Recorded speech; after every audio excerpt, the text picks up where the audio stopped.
Assalamualaikum warahmatullahi wabarakatuh. Waalaikumsalam. Buya, sebelumnya mohon izin, Ustaz Subhan, sebelumnya saya mohon izin.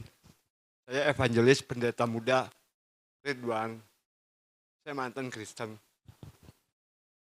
Tapi juga saya sekaligus kali ini saya mau ngomong, mungkin ini terakhir saya datang kemari.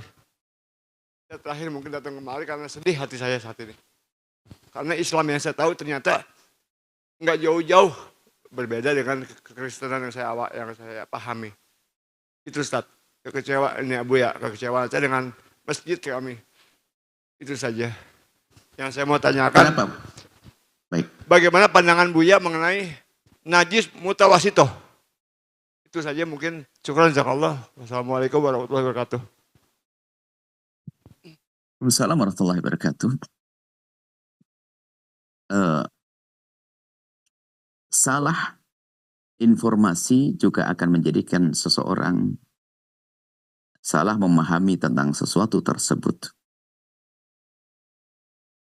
Jika Anda melihat Islam melalui berita yang salah, maka hasilnya pun juga salah. Islam adalah indah. Islam adalah mengajarkan kelembutan. Bahkan kalau ada orang mau masuk Islam, kami ingatkan bahwa tidak gampang loh ya masuk Islam. Berat, apakah Anda mampu kalau masuk Islam? Syaratnya kalau Anda masuk Islam adalah Anda harus semakin baik dengan keluarga Anda biarpun mereka belum masuk Islam. Islam mengajarkan keindahan, bukan mengajarkan permusuhan. Islam mengajarkan keindahan, bukan mengajarkan permusuhan. Sehingga seorang yang masuk Islam, kalaupun bapak ibunya masih dalam keadaan di luar Islam, maka wajib dia tetap memuliakannya, melayaninya, tidak membentak, tidak boleh membentaknya, memenuhi kebutuhannya dan seterusnya. Itu yang dihadirkan oleh Islam. Kemudian yang bertanya, kekecewaan dari sisi mana? Jangan-jangan Anda salah informasi.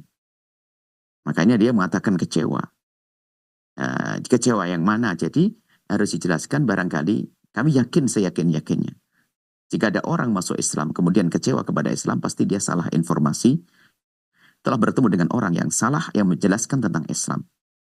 Dianggap Islam itu seram, Islam menyakitkan, Islam mencaci, Islam menghujat, dan seterusnya.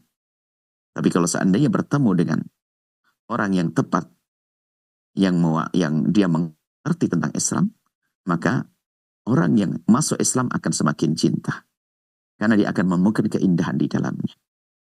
Jika ada seorang suami zalim kepada istri, itu tidak diajarkan oleh Islam. Jika ada seorang Muslim zalim berbuat zalim pada tetangga, itu tidak diajarkan oleh Islam. Ini yang harus kita pahami. Maka penanya yang mulia, Anda menghadiri majelis mulia, husnudon kami adalah Anda orang mulia, pasti Anda telah salah informasi. Sehingga menjadi sebab Anda kecewa. Setelah Anda datang, bahkan Anda katakan Anda datang ke tempat ini, mungkin ini yang terakhir kali. Barangkali Anda telah bertemu di tempat ini adalah sesuatu yang tidak sesuai dengan Islam. Dan itu bukan Islam. Karena Islam yakin seyakin-yakinnya, Islam akan menjadikan indah. Seorang perempuan bukan tersanjung di dalam Islam. Karena apa? Dia mendapatkan nafkah. Dia mulia di rumahnya. Seorang istri seorang suami merasa diri imam punya tanggung jawab. Dan itu juga bentuk keindahan. Karena laki-laki adalah kuat. Kita tidak boleh mencaci. Kita tidak boleh merendahkan siapapun. Maka itu dalam Islam. Sehingga yang kami ketahui tentang Islam, kalau ada orang masuk Islam, pasti dia harus semakin cinta. Asalkan dia ketemu Islam yang benar. Dari sisi mana akan menjadikan seseorang itu tidak senang dengan Islam? Semuanya adalah serba indah. Kalau ada ketidakindahan, mungkin kalau Anda dulu punya agama sebelum Islam. Lihat, di sana juga ada pelaku-pelaku agama yang tidak baik. Nah, seperti itu dalam Islam pun juga sama. Bahkan kalau kita kembali kepada satu lembaga atau instansi di pemerintah, atau ada kepolisian misalnya. Polisi kan punya tugas mengamankan negara, menjaga ketentraman. Tapi kalau ada satu polisi yang jadi pencuri, saya tidak perlu marah dengan kepolisian. Karena apa? Ini adalah satu orang yang melakukan pencurian. Biarpun dia namanya polisi. Baru saya cerdas jika saya mengatakan, oh yang nggak benar dia. Polisi itu dilibatkan untuk ngamankan, kok ada polisi pencuri.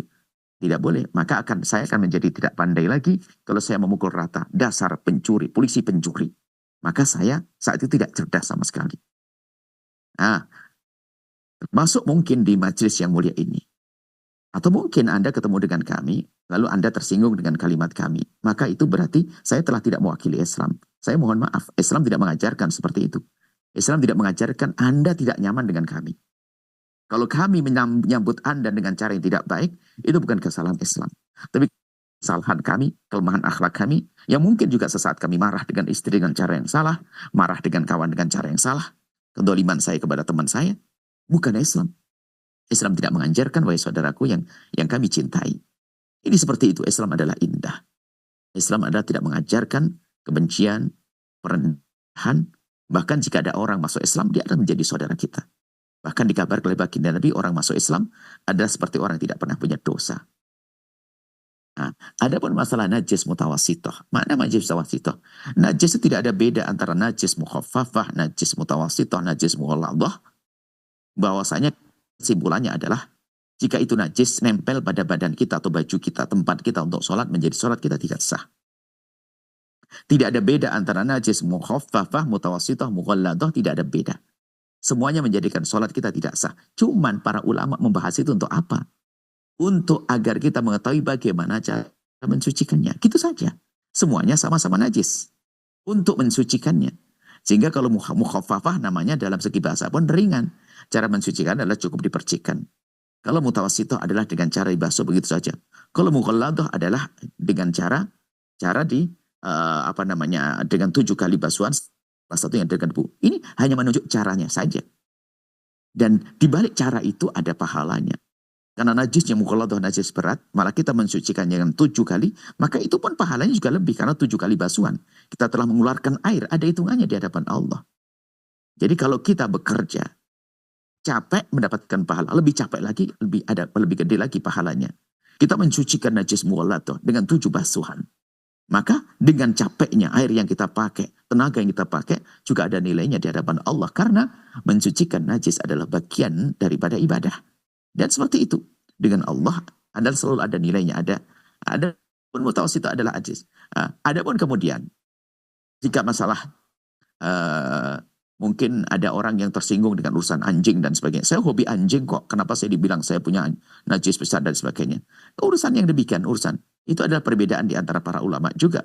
Bahkan ada sebagian ulama, termasuk madhab Malik itu sendiri, mengatakan bahwasanya anjing tidak najis. Ini adalah perbedaan di antara ulama yang jika difahami oleh penganut-penganut Islam, ternyata itu adalah menjadi sebab keindahan. Seperti jadi najis mutawassithah itu adalah selain najis mukhaffafah, wahai penanya yang mulia, selain najis ringan adalah najisnya anak kecil laki-laki yang belum 2 tahun. Cukup mensucikan dengan dipercikkan saja di tempat yang terkena najis. Adapun mughalladhah adalah najis anjing dan babi dalam madhab Syafi'i, bukan madhab Malik.